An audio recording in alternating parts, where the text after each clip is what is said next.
സതീശൻ മന്ത്രിസഭയിൽ മുഖ്യമന്ത്രി അടക്കം കോൺഗ്രസിന്റെ 12 മന്ത്രിമാരുടെയും വകുപ്പുകളിൽ ധാരണയായി.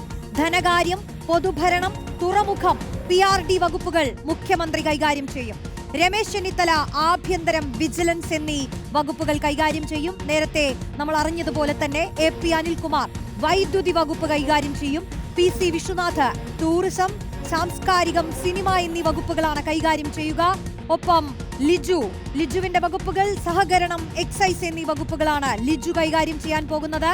മറ്റൊന്ന് യുവ മന്ത്രിയായിരുന്ന റോജി M ജോൺ, തൊഴിൽ വകുപ്പായിരിക്കും റോജി M ജോണിന്റെ വകുപ്പ്.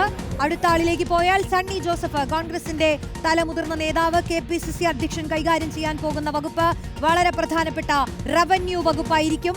അടുത്ത ആളിലേക്ക് വന്നാൽ KA തുളസി, ക്യാബിനറ്റിലെ 2 വനിതകളിൽ ഒരാൾ, പാലക്കാടിന്റെ പ്രാതിനിധ്യം KA തുളസി പട്ടികജാതി പട്ടികവർഗ ക്ഷേമ വകുപ്പ് കൈകാര്യം ചെയ്യും. അടുത്തത് കോൺഗ്രസിന്റെ തലമുതിർന്ന നേതാവ്, വട്ടിയൂർക്കാവിൽ നിന്ന് വിജയിച്ചു കയറിയ K മുരളീധരൻ, അദ്ദേഹം ആരോഗ്യം, ദേവസ്വം എന്നീ വകുപ്പുകളായിരിക്കും കൈകാര്യം ചെയ്യുക. ക്യാബിനറ്റിലെ 2ാമത്തെ വനിതാ മന്ത്രി ബിന്ദു കൃഷ്ണയുടെ വകുപ്പ് വനിതാ ക്ഷേമം, സാമൂഹ്യനീതി വകുപ്പ് എന്നീ വിഭാഗമാണ് ബിന്ദു കൃഷ്ണയുടേത്. അടുത്തത് T സിദ്ദിഖാണ്. T സിദ്ദിഖ് കൃഷി, മൃഗസംരക്ഷണം എന്നീ വകുപ്പുകൾ കൈകാര്യം ചെയ്യും. T സിദ്ദിഖിന്റെ വകുപ്പുകൾ നോക്കിക്കഴിഞ്ഞു.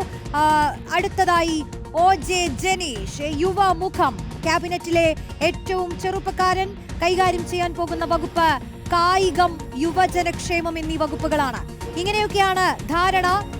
ഈ സൂചനകൾ റിപ്പോർട്ടർ TVയിലൂടെ പ്രേക്ഷകർ കഴിഞ്ഞ മണിക്കൂറുകളിലെല്ലാം കണ്ടിട്ടുള്ളതാണ്. അത് സ്ഥിരീകരിച്ചിരിക്കുകയാണ്. അതുതന്നെയാണ് വകുപ്പുകൾ. അപ്പോൾ ഘടകകക്ഷികളിൽ IT വ്യവസായ വകുപ്പുകൾ PK കുഞ്ഞാലിക്കുട്ടിക്കാണ്. ലീഗിൽ വളരെ പ്രധാനപ്പെട്ട ഒരു വകുപ്പ് തന്നെ കുഞ്ഞാലിക്കുട്ടി കൈകാര്യം ചെയ്യുന്നു, വ്യവസായം, IT എന്നീ വകുപ്പുകൾ. അടുത്തത് മോൻസ് ജോസഫിന് ജലവിഭവവും, CP ജോണിന് ഗതാഗത വകുപ്പും ലഭിക്കും. ഷിബു ബേബി ജോണിന് വനം, കശുവണ്ടി, നൈപുണ്യ വികസനം എന്നീ വകുപ്പുകളുടെ ചുമതല ഉണ്ടായിരിക്കും.